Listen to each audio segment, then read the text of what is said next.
The second advisory committee that I've been chief at, and I want to welcome everybody. Before I get started, just a few housekeeping issues. Bathrooms are down the hallway there. I also want to extend everybody here a warm invite over to our new quarters at BSIS headquarters. We have our enforcement unit that moved out recently into brand new offices right down the hall. And so if you haven't been over to DC or to BSIS headquarters, you're more than welcome to come visit us and see our new enforcement unit suite and all the rest of the BSIS headquarters. If you have already seen it and you just want to get the heck out of Dodge, I understand that too. But please note that after the meeting adjourns, you're more than welcome to accompany us back to headquarters. Okay, on that note, I want to call everybody to order. We're starting with agenda item number 1. I don't think there's anything special I need to do to call to order, is there? No, just order. Swearing in of any new advisory committee members. We don't have any new advisory committee members here today. We do have 2 that hopefully will be sworn in at the next meeting. And roll call. I'll pass that over to our policy unit manager, Antoine Hodge. Roll call for BSIS Advisory Committee meeting, February 13th, 2020. Brian Boglin. Present. Brian Boglin present. Anton Farmby. Present. Anton Farmby present. Frank Huntington. Present. Frank Huntington present. Todd Inglis. Lynn Morfeld. Present. Lynn Morfeld present. Nancy Murish. Present. Nancy Murish present. Eli Owen. Stanton Perez. Present. Stanton Perez present. Chris Sayers. Present. Chris Sayers present. Thank you. 7 members present. Thank you. And that is a quorum. I'm going to give a brief presentation on what the Bureau has been up to since our last advisory committee meeting. I'm very pleased to say that we have put 2 major processes back online. That would be the initial firearms applications and the renewal firearms applications. The renewal firearms applications were put back online in mid-January, and the initial firearms applications were put back online in mid-October. The renewal portion of it was a big driver of consumer concern and consumer calls to the Bureau because the timelines were getting longer and longer. So under the paperless system, if you do it online, it's much quicker. We cut it down to, 2 to 3 weeks approval time versus, 7 to 9. So that's something that we're really proud of, and we encourage everybody to encourage your folks to do as much business as possible online, and it will cut down their wait time substantially. We also put in our lobby a kiosk. So we have a computer kiosk where if you have folks who have trouble, logging on by themselves or have trouble with their licensing, they can come down to our office and we can help them get online and we can help them process their paperwork online. And you also have the option to pay online with a credit card in our office. So that's a big plus that we've instituted. I think just last week was the first week it went live, and it's been a big hit with our folks. We've had a lot of people just come in and pull up a chair and sit down and just do all their business online in our office, which is what it's meant for. So we're very happy about that. We also have been really doing a lot of stakeholder outreach. And this isn't just myself and Sam. Sam is our enforcement chief, but we also have our staff going out and going to senior scam type get-togethers and informative discussions where we do presentations on what to watch for and how to make sure that you are hiring a licensed contractor within BSIS, and we are doing that with not just senior folks, but we also have a number of events that we went to that legislators have put on, neighborhood gatherings. So if there's any event or outreach that you feel that we can do, please don't hesitate to invite us because we will send somebody out there. One of our major priorities is consumer education, and in order to do that, we need to get out in front of people. So we're happy to do that. And what I am going to do today is to turn it over to our licensing unit for agenda item number 6. And they've put together a brief presentation on their duties. So welcome Gloriela Garcia. She's our awesome Deputy Chief in charge of licensing. Okay. Action. Good morning, everyone. I want to give you an update with regards to our licensing unit. So licensing applications received last fiscal year was 0.23 compared to the prior year. So essentially the volume didn't change much. About 92,000 applications were received last year. The licensing initial applications received last fiscal year went down by 8% compared to the prior year. About 80,000 total new licenses were issued last year. The licensing renewal applications received last fiscal year was up by 3% compared to the prior year. About 112,000 total licenses were renewed last year. So our current volume of our active licensing population is 500,000. I'm pleased to share that our current fiscal year licensing performance measures, which essentially measures our turnaround times, has increased by 8% when compared to the prior fiscal year. The licensing unit is meeting processing turnaround times 79% of the time, and we hope to continue to improve our processing times. So as Lynn mentioned, please continue to support our quicker turnaround times by spreading the word out to various contacts within the industry that our online applications for initial and renewal processing times are generally much faster than that of paper applications. Please note that our website currently reflects both online and paper processing turnaround times. So the online application participation rate for security guards, which is our largest volume, is 88%. So that's excellent. My team and I are now focused on increasing the rest of the license types on online participation across the board, but we're going to have an emphasis with the largest volumes to the least volume. And that segues us to the second largest volume, which is firearm permits. So with the initial applications that just rolled out, as Lynn mentioned, our participation rate is 37%. In December, it was 27%. So it's slowly but surely increasing, and we can definitely improve our participation rate together. The online firearm permit renewals, that's just recent, so we'll give it a good month to analyze the numbers on that as well. And I specifically received some feedback regarding the online firearm permit renewals. As such, it's worth mentioning that the verbiage that instructs the applicant to provide an attachment can be misleading. So please know there is only one opportunity to attach all required documents. And Lynn and I are in the initial planning stages of outreach to the firearm training facilities regarding this potential miscommunication. Meanwhile, we fix the verbiage for clear communication. The badge and patch internal business processes for private patrol operator was recently streamlined, and now the turnaround times are much faster and efficient. Something that I want to share as well for all of the industry, for live scans, please, it's very important that the name on the live scan form matches that of the application, and that the date of birth and the social security number are filled out, because that will be automatic linking of the applications versus having it reviewed by staff members.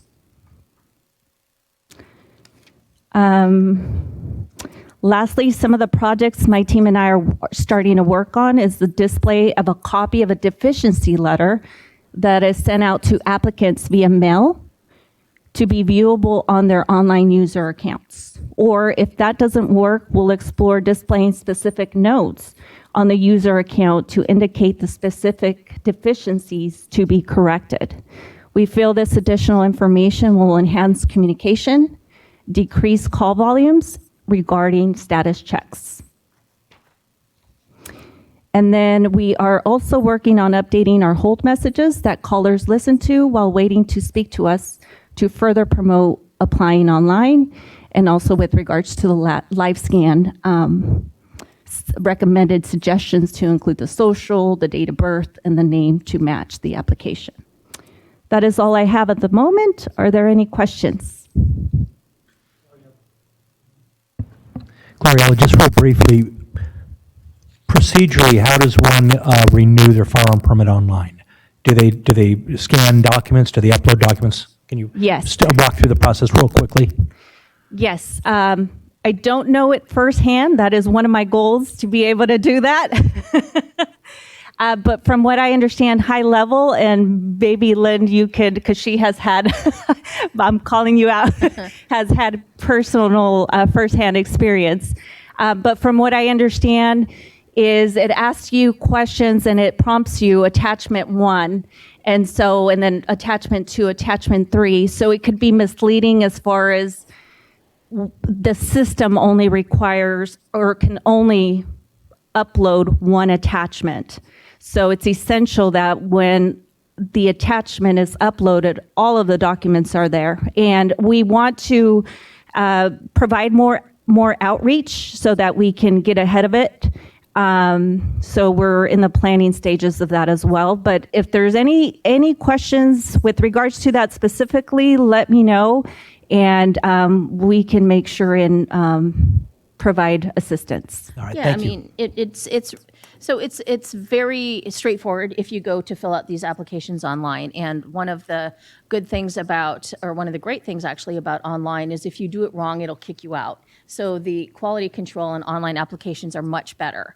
What the documents that you need to upload for renewal, for instance, would be your range qualifications. There are 4 you need to take over the 2-year period. And so that's and it's usually, 2 sheets back and front that the training facility will give you all filled out. And you need to have those ready to go as one document. But the verbiage right now in the online system is a little misleading. So we're working with the IT folks on that to make sure that it says exactly what we need from them and that this is your shot to put in all paperwork. So, we're doing some refinements there. Once you upload the documents, it will, you'll finish out the process, you'll click, submit. And then assuming everything is correct, there is a review by an actual live person to make sure everything that you've submitted is the correct document and you have everything in the right order. And then they click approve. But that stuff gets to us much faster than the paper applications. And if there's any deficiencies, we can also tackle those much faster as well. Excellent. Thank you. And Gloria, I have a couple of questions too that came to me I'm sorry, did somebody over there? Yeah. Oh, go ahead, I'll go last. A couple of questions. Sure. Thank you. It looks like everything's moving in the right direction, so well welcome. done. Thank you. In the beginning of your presentation, you mentioned there was an 8% increase in processing. Is that an 8% decrease? Decrease, yes, Okay. in initial applications. Okay, got it. Thank you. Okay, you're welcome. Yeah. Gloria, I have 2 quick questions. One for LLC disclosures that we spoke about briefly. Can those be signed and then submitted electronically, or do they have to come in wet ink? Yes, please. If they can be submitted electronically, and we have the specific, in your case, the alarm company email address. Perfect. Yeah. Yes. With Carmelita. Carmelita, you got it. And then the second question I had was, this pertains to Breeze online applications, initial applications. So once again, with ACOs trying to get ACEs into the field working as quickly as possible under the provisional licensing period piece in the licensing law, is there currently a receipt number that's assigned once an application submitted? I believe there is. And could that possibly, within the current scope of the law, be used as their temporary licensing number in lieu of the ACE until licensing is received? I don't know. Sam, what do you think? That might cross over into, a little bit of Sam's knowledge, historical knowledge about what has gone on in the Bureau previously for alarm company employees. Like, once they submit their application, can they use that, hey, you've completed your application, can they use that as a temporary ID?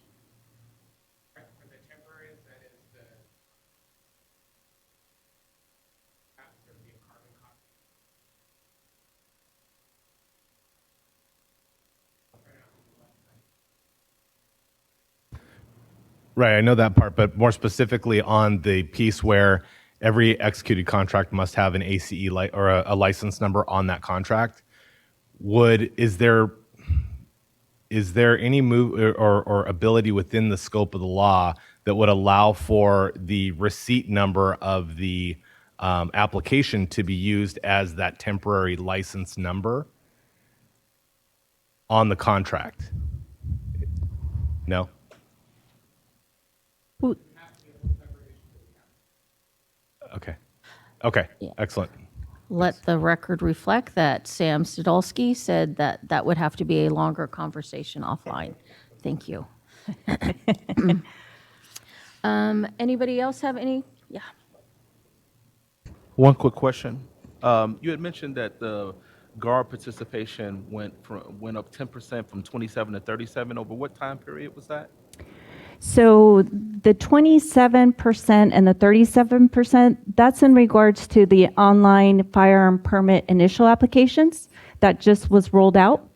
But the guard participation rate, it's outstanding. It's 88%. 88%. Yes, Thank you. you're welcome.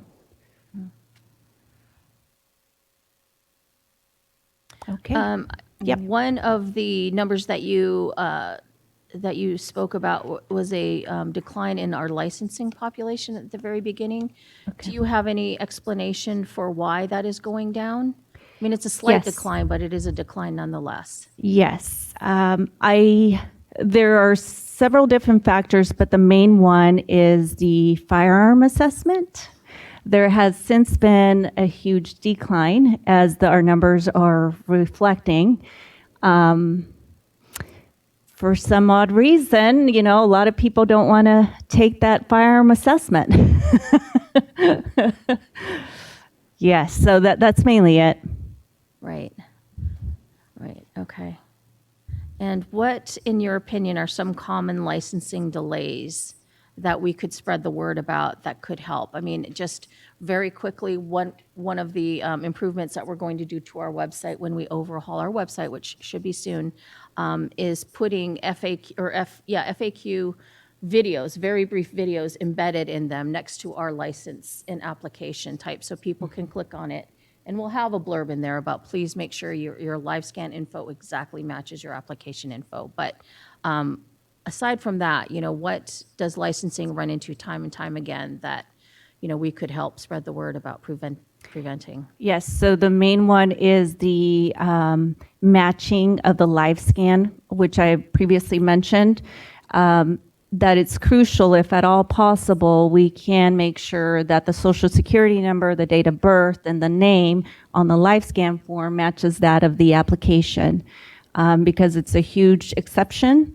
And we're currently working on creating an in-house report that pulls those three different personal identifying information so that staff can work on that if it doesn't link and process it faster. So I hope that makes sense, but. Yeah, and just Yep. briefly, why that is such a problem to us. If you fill everything out correctly on both your live scan, your fingerprint request, and, which is processed by an outside entity, and your application, if everything links correctly, it is an auto-approved process, assuming that your fingerprints come back clear. So it gets batched, it gets approved, and your license gets sent to you in the mail automatically, and that can happen if everything is correct in less than a week. But if things aren't correct, if things aren't matched up, we have to have folks go in and manually say, okay, well, this guy, let's look by this number. Okay, well, that's not matching up, let's look by this number. So every application that isn't filled out correctly requires hands-on licensing time So that adds, and it goes, to their workload. So that's why it's such a big problem for us.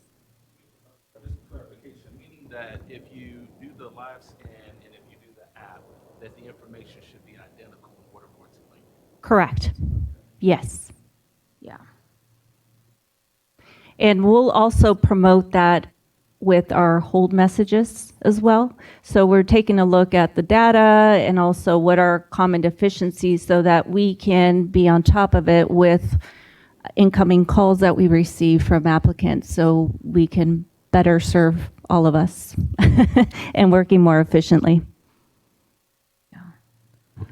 Is there any way that we could sync up with or refine the process to where we would require that the applicant do the application online or on paper, print out that if done online, print out that print screen, and then require them to bring that to the live scan vendor, and then therefore the live scan vendor only inputs what's on the actual application? Is there any way to work with live scan to actually make a workflow that minimizes breakage? So I do want to reach out to some live scan operators so that I can get a better understanding as to what their constraints are and vice versa. So once I do have more of a better understanding from their perspective, I hope that we can work together and see how we can come to a happy medium. Because the live scan operators, they're just, it varies, the quality control varies because, they're just all over the state and they're independent. So some folks, input full middle names, some live scans just do middle initial. So, you have to have exactly the same. So, if they could take, and it's also a licensee, education thing too. If they take that and say, no, you guys have to put this in exactly as it's here. If we could do that on our end too, then, that would prevent a lot of this too.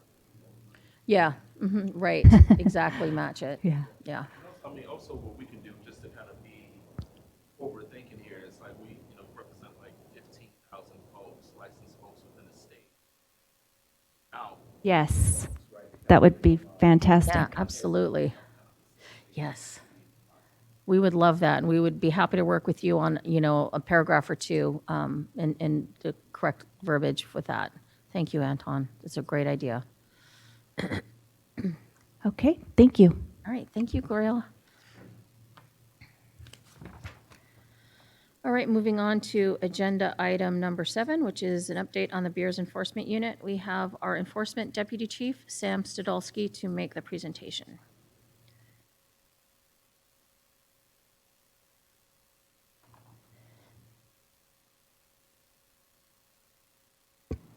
That on? Can you hear me? Morning. Yeah. All right. So just to update you on what's been going on in our enforcement side of the building. As I shared with everybody last year, we split our complaint intake, complaint resolution unit from our overall enforcement unit. So in doing that, we've been able to reevaluate how we approach carrying out different investigations with the complaints that we receive. So by doing that, we've actually been able to do more triage up front with complaints that we receive, and then we were actually able to slightly reduce the number of complaints that are referred to our enforcement folks. So by putting more effort up front and changing our complaint intake process, we've been able to actually increase productivity because we're not saddling our enforcement staff with huge caseloads that just are not possible to cover. So just to give you an idea, kind of the differences in the last couple of years, enforcement's been very proactive with their inspection program. Last year, they completed 166 inspections for the fiscal year. So far, we're in month 7 of this fiscal year, and they're already at 144 inspections. So their plan is to exceed that 166 mark. We've really been focusing on unlicensed activity. I know that's an issue that we hear a lot from the industry, and so we've really been taking a proactive stance on that. Looking back at last year, I think we finished the prior fiscal year with about 40% of our citations were for unlicensed activity. So far this year, we're at 54% of our citations have been unlicensed activity, so we're really making strides at addressing that issue. Looking at some of the trends that we've been seeing with the different complaints that we receive, so looking at the overall investigations, whether it's complaint resolution or enforcement working it, the highest number at this point is still technical issues, which is the result of doing more inspections. So the more we're out there, the more we're working with licensees, the more technical issues we're finding. So that's a large one. But unprofessional conduct, unlicensed activity, contractual issues, and then false and misleading are the overall trends that we're seeing. You know, false and misleading is usually going to be more for alarm industry, locksmith industries. Contractual stuff is going to be more for alarm, you know, contract disputes, stuff like that, that our complaint resolution staff will work with to try to resolve. And then, you know, one of the biggest areas that we're covering is the firearms assessment. So looking at recent numbers, we have about 19% are coming through, failing the assessment and being denied the firearms permit.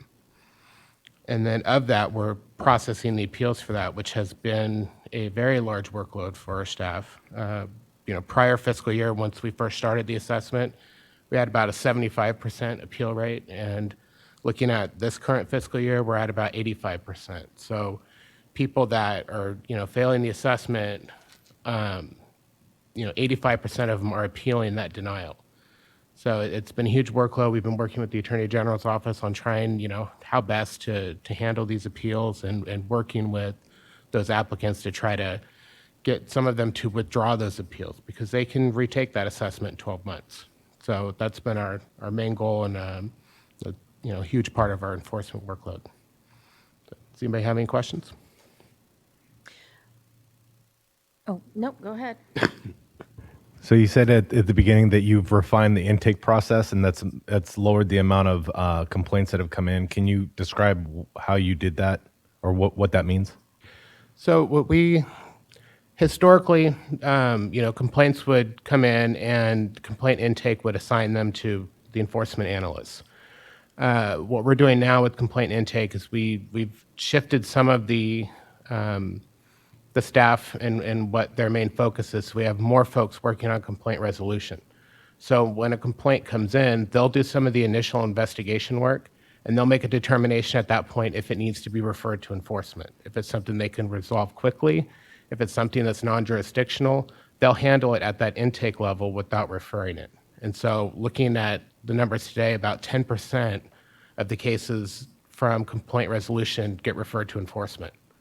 So a lot of stuff that comes in that's just strictly enforcement, there is no resolution involved, those will get assigned straight to enforcement, but about 10% of what's being covered in complaint resolution is being referred over. So they're able to resolve a lot of the issues at the very front, but then, you know, a shorter time frame. Sam, if I could, that's okay. I was actually, I can speak from personal experience. First time in 30 years I had a complaint lodged against me, and it was somebody from that unit that called me. We talked about it. I wrote a letter to the complaining party and copied the bureau, and it was handled. Never went to enforcement. So I think it was just a much smoother way to do things. Yes. If nobody else, I do have a question.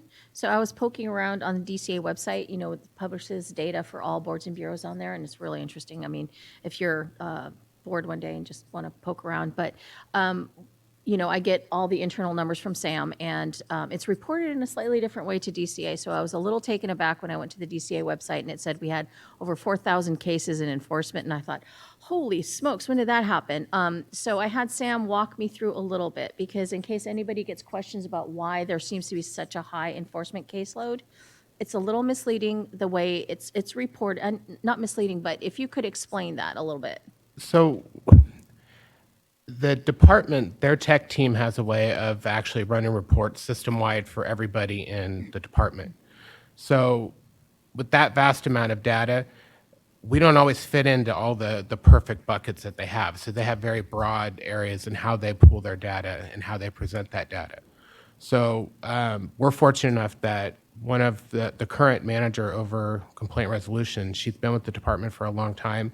And since we started with Bree, she has been in there on a day-to-day basis, pulling reports and actually looking at what stuff means. So When you have a number like that reported to the department that is, 4,000, what she can do is actually go into the system and break down all those and see what exactly that is for us. So when they have an overall number like that, that includes active investigations based on complaints. That's going to include the rap sheets that we receive because we have to review every single one of those, and those get captured in that bucket of data. It's also going to include any app investigations we have because sometimes people will apply with an open arrest record, and we're kind of on the fence about whether or not we're going to issue that license right away. So a lot of that is going to be captured, and it's very inclusive of several different areas of what's actually going on. So it's not 4,000 open investigations. With enforcement, it covers all of our processes. And how many rap sheets do we get a month approximately? Our disciplinary review unit receives about 2,000 rap sheets a month. And what's the timeline for them to turn those around and review? So we have a different processing time from licensing because, if you go submit your live scan, you go submit fingerprints on the same day you submit your application to the Bureau, you have a processing time frame on that application. Our processing time frame begins from the moment we receive those results from DOJ. Sometimes it could be days, sometimes it can be months. So for us, we're usually shooting at trying to review those initial rap sheets within the first 2 weeks that we receive them, which is usually going to be before licensing is actually going to complete that application. And if there comes situations where licensing has processed the application and we still haven't reviewed that rap sheet, then they triage that over to our unit so we get it reviewed that same week. Thank you. Yes. All right, thanks, Sam. Hey, Sam, one last question. Sorry. So if there is a process going on for some file that comes in, is there anything that's indicated on that person's license, like in review, from an employer standpoint? If we are subscribing to our employees' licenses, is there anything to indicate to us that there's something that we should be aware of that's being reviewed? No, because in that situation, we're not, even as the employer, if you call us and something's being reviewed, we're not going to tell you, oh, we're reviewing their criminal history. You're not privy to that information. You're not the actual applicant. So from our standpoint, the only person and the only information technically we're going to give over the phone to somebody is that their background is being reviewed. We will notify that applicant in writing, and it's not going to be reflected in Breeze, at least on their side, about where they are in that process.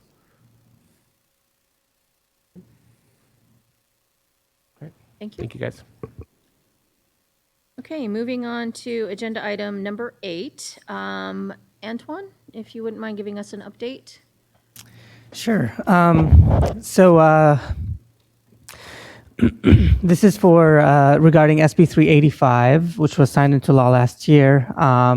And it looks to upgrade the current ID cards that the private investigator industry has right now. We are still looking at many options.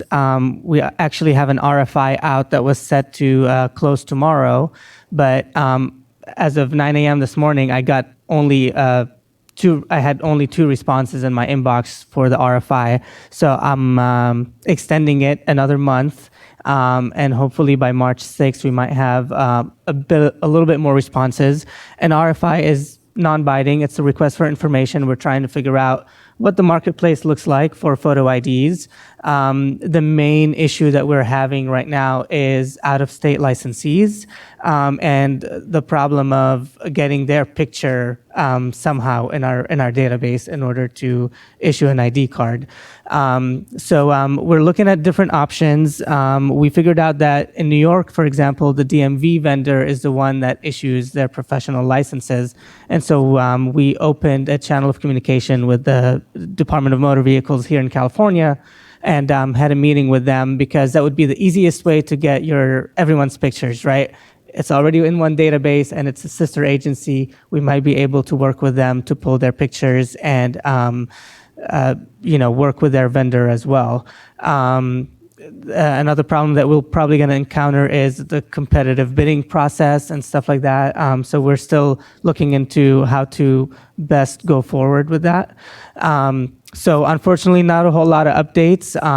Again, I had to extend the RFI out another month. As of literally 5 minutes ago, I got the email and I approved the extension of the RFI because I didn't think we have sufficient responses so far to start any sort of formal proposal or request for proposal.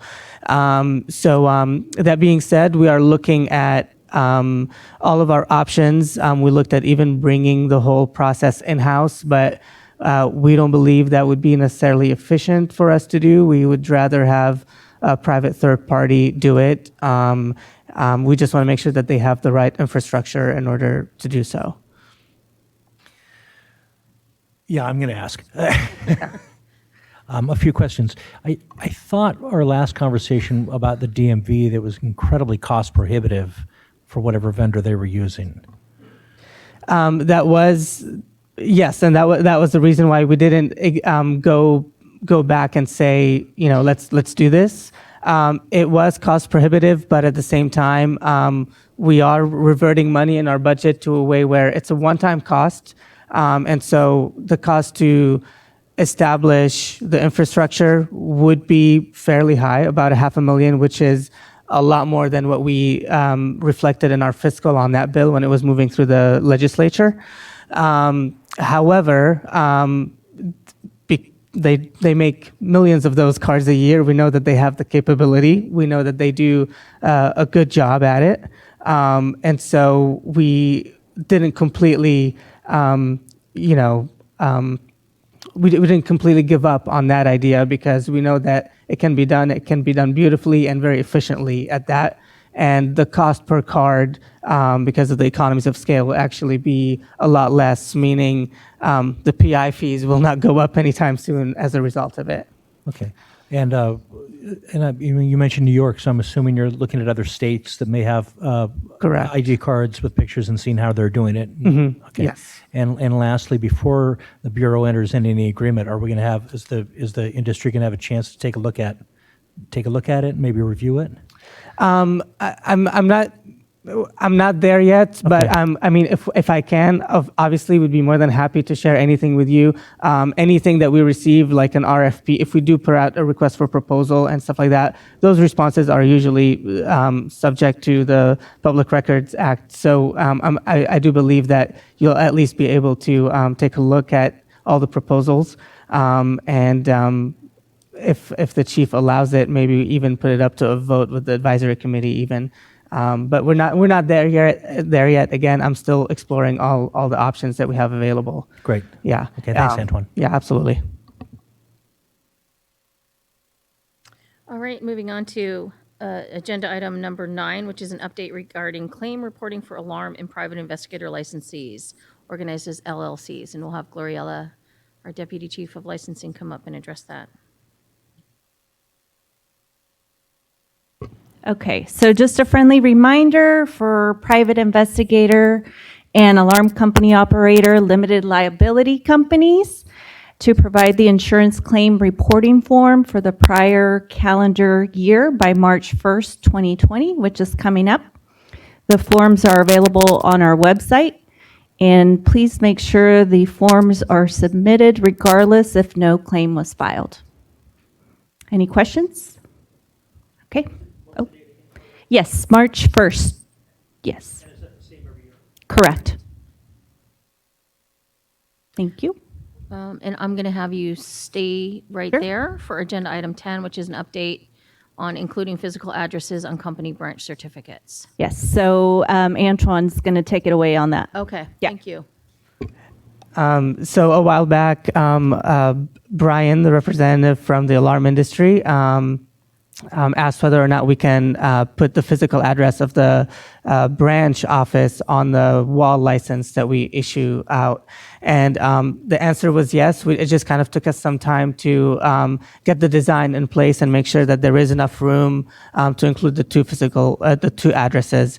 And so we did put in that request, and we're going to we expanded it to all the company licenses that we have, not just the alarm industry. And so we should be testing the feature in about a month or two, and then by May or June at the latest, it'll be released. And essentially every single branch office certificate that we mail out will have the address of record of the company headquarters, as well as the physical address of the branch itself on it for all the industries. Great, thank you. And now we're moving along to agenda item number 11, public comment on items not on the agenda. So I'd like to call up any member of the public who has any comments on items not on the agenda. Yes, come on up, sir.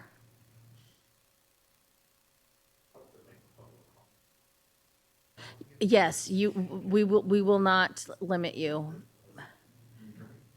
There's a button at the base. You want to, not that one, on the base of the microphone. Yeah. Hi. Hi. Okay, good. My name is Mark Miller. I'm with Securitas Security Services USA, and I also serve on the board of CalSAGA, the association that represents security companies in California. So I just wanted to make a couple of comments.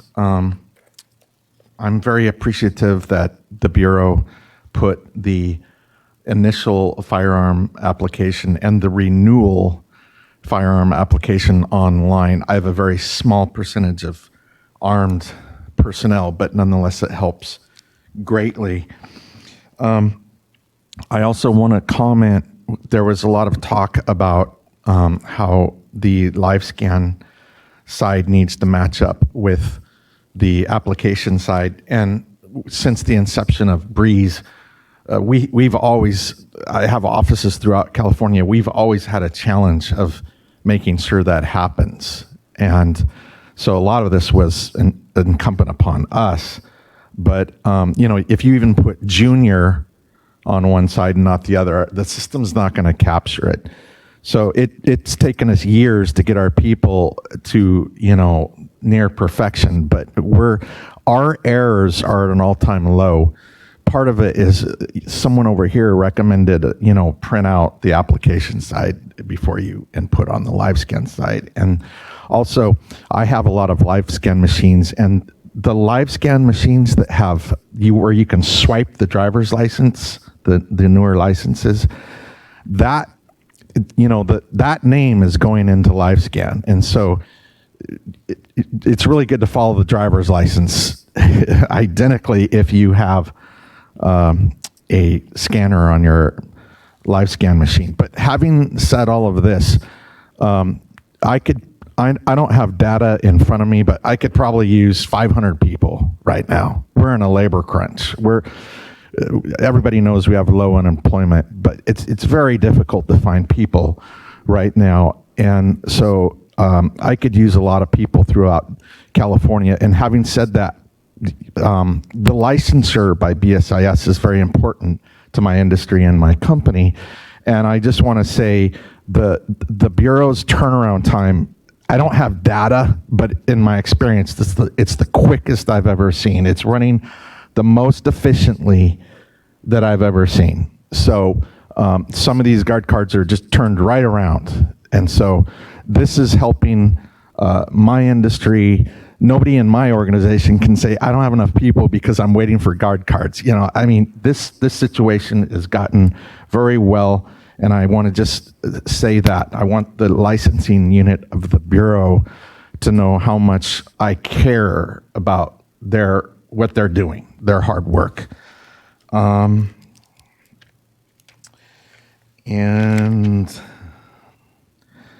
the assessment, I didn't hear the exact number of rejects on the assessment, and I don't know if it even was said. I thought I heard 19%, but I don't. 19% this current year so far have failed the assessment. And that's, granted, we're only in the second full year. Last full year, it was, I think, closer to 15%, something like that. So, but we're still relatively early on in in the year. So it may even out and be closer to 15%, which is where it's been. But Yeah, okay. I was just thinking that 19% seems a little high. yeah. Maybe the assessment's doing its job, or maybe there's something occurring that we don't understand. So, but anyways, I just wanted to say thank you for everything you're doing at the Bureau, and thank you for hearing my comments. Thank you, Mark. Thank you. Anybody else from the public wish to make any comments at this time? Sure, come on up.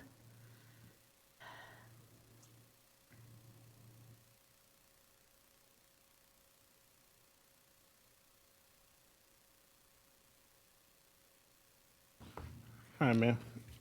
I would agree with Mr. Miller's assessment that. Could we get your name? Do you mind if I could get your name? Oh, no, I don't mind. It's Andy Washington. I'm sorry. Andy Washington, all right. Thank you, Mr. Washington. Okay. And I would agree with Mr. Miller. Hey, the Bureau's doing a great job. They got a really great personnel. If you've got a problem, you can get hold of the right person. 9 times out of 10, they can help you with the problem. So that's great. I'm still at a level of frustration. I've spoken to the advisory committee before on the level of training for the personnel that wish to carry open carry on their firearms. I am a firearms instructor. The training is antiquated, it's outdated. I've sent a couple of emails regarding the training. I've yet to receive a response from the emails, and I sent those out last year. I just would like to know when the Bureau is going to come in line in the new millennium in terms of training for firearms personnel. We need to update that course. And when somebody gets seriously injured or even killed, that's probably not the time to react to it. I think the Bureau should be proactive instead of reactive on that one. That's probably my last, my main complaint is just a level of frustration now. And like I said, I sent one of the emails even asking for modification on it. And I didn't get any response from that yet. I'm still waiting for a response from that. Well, I apologize for that, and I'll do some investigation, and we'll follow up with you. All right, ma'am. All right. Thank you very much, Mr. Washington. All right, any other members of the public wish to make any comments?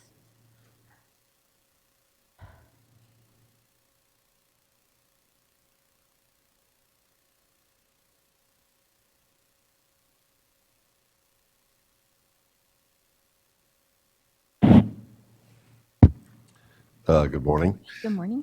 Shane M. Crowley, representing the California Alarm Association. And it's the ongoing discussion on AB 5, which is now been enrolled, so it's now the law of the state.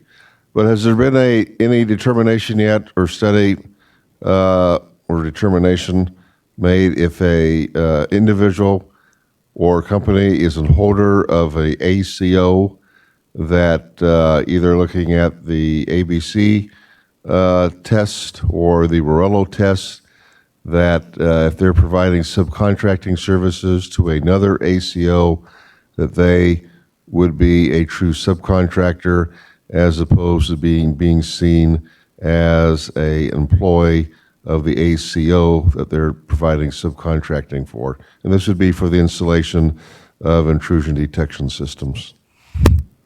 That is diving into the weeds on an issue. I would defer either to our Bureau attorney or our enforcement chief. Which one? Do either one of you have any insight on that question?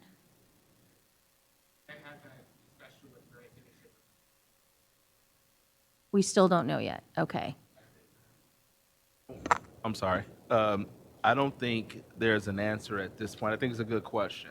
And I think that there's still things that are in the works around AB5. I think that a lot of us have had some experience around it. And I think that things are still kind of being figured out. I think sooner better than later. But to your question, I don't think there's a definite answer, but I think that it is a relevant question pertaining to the ACO and in respects to how contractors or employees are perceived in terms of like being 1099 or actual employees of the ACO, but I don't think that it's quite figured out at this particular point yet.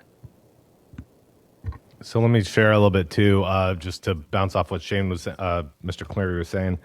The CSLB has put out an opinion piece basically off of the guys within the bill that excludes the construction industry. There's no definition on what the construction industry means. So that's something that needs to be added on this legislative cycle. But I think what Shane's looking for, and we've talked about this offline, so I don't think I'm going too far off the road here, is what we're looking for is for the licensing board. So the CSLB has already wrote their opinion piece on their licensees and who they feel fall within the definition of the construction industry. What the alarm companies would like to see is the BSIS to basically come up with an opinion as the licensing body to define basically whether or not the board sees our employees and our companies as part of the construction industry, since we are integrators by nature. And so I think that's kind of where we're looking. Right, Shane? Yeah.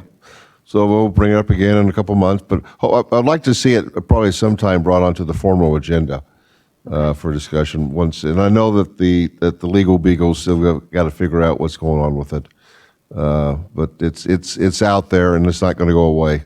So, and our members are beginning to ask, how do I address our working relationship with our subcontractors that we use?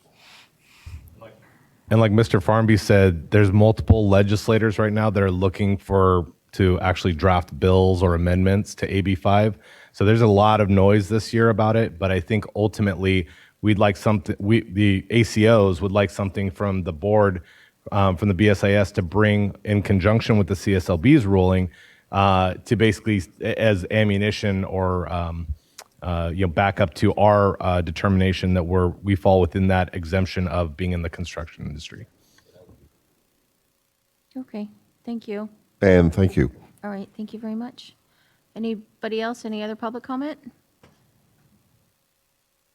Okay, well then, moving on to agenda item number 12, committee members' recommendations for items for future advisory committee meeting agenda. It looks like we got a little bit of a head start on that. Does anybody else have anything that they would like to see included as a discussion piece? And if there isn't anything that you can think of now, by all means, please reach out to me directly and we'll make sure it gets on the agenda for next time, but yeah. Thank you. I wanted to know either from a personal licensing or anyone if we're anticipating any flags regarding the real IDs.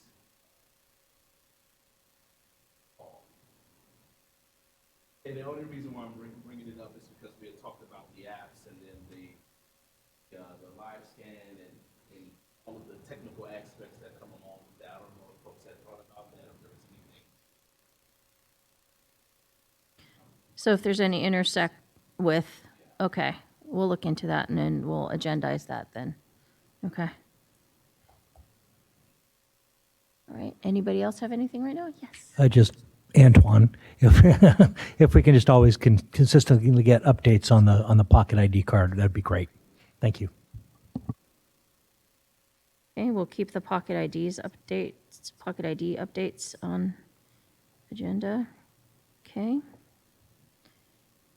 Anybody else have any input right now? No?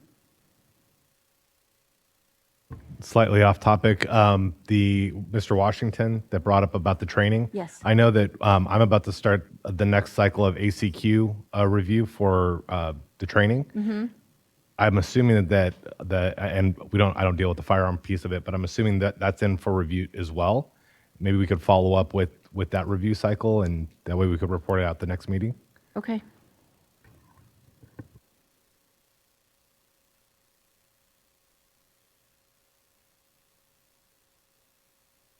All right. Does anybody have any last comments to make? Anybody? I'll just close with, I had my confirmation hearing yesterday in Senate Rules, and it passed out, and it goes to the full floor. So, thank goodness, right? So it goes to the full floor sometime next week or the following week. So, yeah, so that's the final update, and there's nothing else, the meeting is adjourned. Thank you. Oh, right. Oh, next meeting. Antoine, when is the next meeting?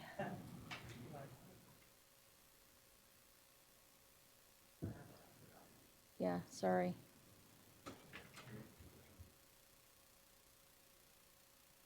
June 18th is the next meeting.